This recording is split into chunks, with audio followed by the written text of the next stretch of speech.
Hello दोस्तों, 18 साल का मेरा बेटा सूरज काली घोड़ी की सवारी करने का बहुत शौक रखता था।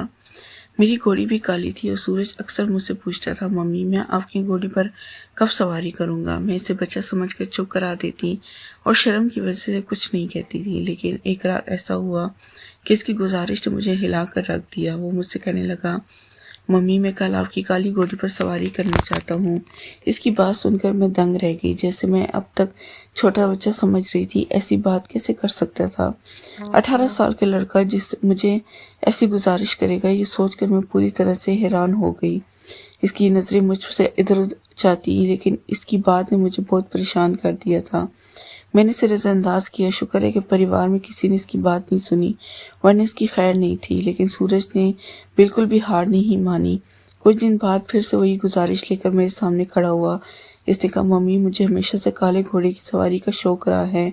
एक बार मुझे आपकी घोड़ी पर बैठने का मौका दे दीजिए, मैं आपको खुश कर दूंगा। इसकी बातों से मुझे समझ नहीं आ रहा था कि वह मुझसे क्या चाहता है। मैंने इसे घबरा कर पूछा, तुम कब से ऐसा सोचने लगी हो? मेरे बेटे की उम्र ही क्या थी कि वो ऐसे शौक पाले। अगर घर वालों को इसकी थोड़ी सी भी भिनक पर लग जाती तो घर में क़यामत आ जाती। कोई भी इसके शौक से वाकिफ नहीं था, क्योंकि सब इसे भी बच्चा समझते थे। इसे पढ़ाई लिखाई की तरफ ध्यान देने की ज़रूरत थी, लेकिन वो कुछ आवारा लड़कों की संगत में बैठने लगा था, जिससे इसकी सोच कुछ ऐसी हो गई थी। इसकी इस गुजारिश ने मुझे अंदर से झकझोर कर रख दिया था। 3 साल पहले मुझे एक शौक पैदा हुआ था। मैंने सबसे छुपा कर रखा था और खूब बड़ा किया था, लेकिन अब अगली कभी नहीं मिली जैसे मैंने चाहा था। मम्मी अब मुझे एक बार इजाज़त दे दो, वादा करता हूँ घर में किसी को पता नहीं चलेगा। वो शरारत से आंख मारकर बोला। मेरा दिल जोर जोर से धड़कने लगा।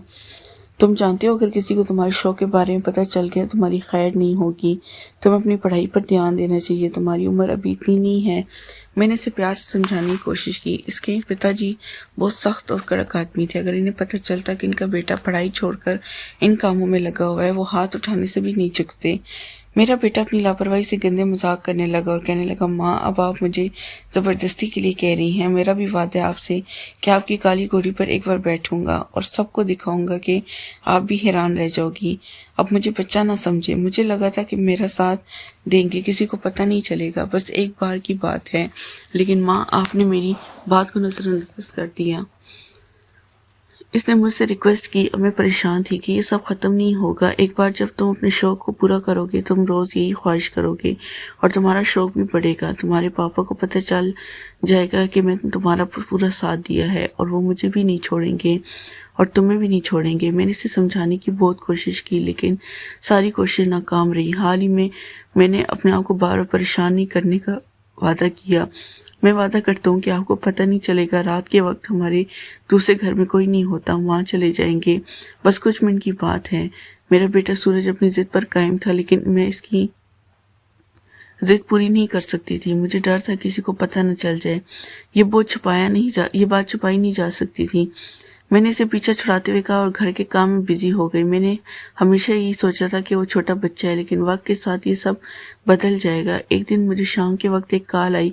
मेरी ननद के पति ने बताया कि मेरी ननद की तबीयत बहुत ख़राब हो गई है और वो मुझसे मिलना चाहती है। ये सुनकर मुझे बहुत चिंता होने लगी। सूरज के पापा इस दिन घर पर नहीं थे और मैं किसी भी तरह से अपनी और ननद से मिले बिना बेचैन नहीं पा सकती थी। ऐसे में मेरे बेटे सूरज का ख्याल आया। मैंने अपने पति से फ़ोन पर बात की और इनसे इजाज़त ली कि मैं सूरज के साथ जाकर तुम्हारी बहन से मिल सकती हूँ। मेरे पति ने मुझे दे दी इजाज़त तो मैंने सूरज को साथ चलने को कहा। इसने कहा, ठीक है, मैं आपको कल सुबह आपको ले जाऊंगा, लेकिन पहले मुझे एक काम करना है। इसकी बात सुनकर मुझे थोड़ा अच्छा लगा, लेकिन फिर मैंने सोचा कि सूरज अब भी बच्चा ही है, तो रात के वक्त अकेले जाने का सवाल ही नहीं था और अगर मैं ना चाहती तो मेरे पति मुझसे नाराज़ होते। मैंने सूरज की बात मान ली और हम दोनों घर से निकले, लेकिन वो मुझे अपनी बुआ के पास ले जाने से पहले एक छोटी सी जगह पर ले गया। वहाँ इसकी असल बात सामने आ गई, जिससे मैं हैरान रह गई। मैंने इसे हमेशा एक बच्चे के रूप में देखा था, लेकिन इस रात इसकी हरकतों ने मेरी आंखें खोल दी। अब वही बच्चा नहीं था, वो मेरा लाडला था और इसकी हर ज़रूरत का ख़ास ख्याल रखा, लेकिन वो मुझे अंदर तक झकझोर गया। कहानी की शुरुआत में मेरा बेटा मुझे एक शर्मीला और डरपोक बच्चा लगता था। वो मेरे सामने आने से भी कतराते था, जिससे इसकी बात पर मुझे बस हंसी आ जाती थी। मेरे पति और इनके बड़े भाई और हर किस्म की बेफजूल बातों से दूर रखकर सिर्फ अंग्रेजी शिक्षा दिलवाने पर जोर देते थे ताकि वो बड़ा होकर डॉक्टर बन सके। शुरू में तो मुझे भोला भाला लगता था, लेकिन धीरे धीरे जब वो बड़ा हुआ तो इसकी बातें मुझे हैरान करने लगी। इसकी उम्र के हिसाब से इसके शौक और सात दिन बड़े अजीब थे। पढ़ाई से ज़्यादा वो दूसरे कामों में दिलचस्पी लेता था। इतनी छोटी उम्र में ही वो लड़कियों के सामने बहुत आत्मविश्वास से पेश आता था। इससे मुझे बहुत अजीब लगता था। एक बार इसने मुझे मजाक में कहा कि माँ, मुझको लड़कियां लाइन में लगा कर दिखती हैं। मेरा पति काफ़ी सख्त मिजाज था। जब तक वो घर में होता मेरा बेटा भी मेरी तरह शर्मा कर रहता था, लेकिन जैसे ही मेरा पति ड्यूटी पर जाता मेरा बेटा मुझसे बातों में मशगूल हो जाता। एक रोज़ इसने मुझसे एक अजीब सी गुजारिश कर दी। कामा, इसे काली घोड़ी की सवारी का बहुत शौक है।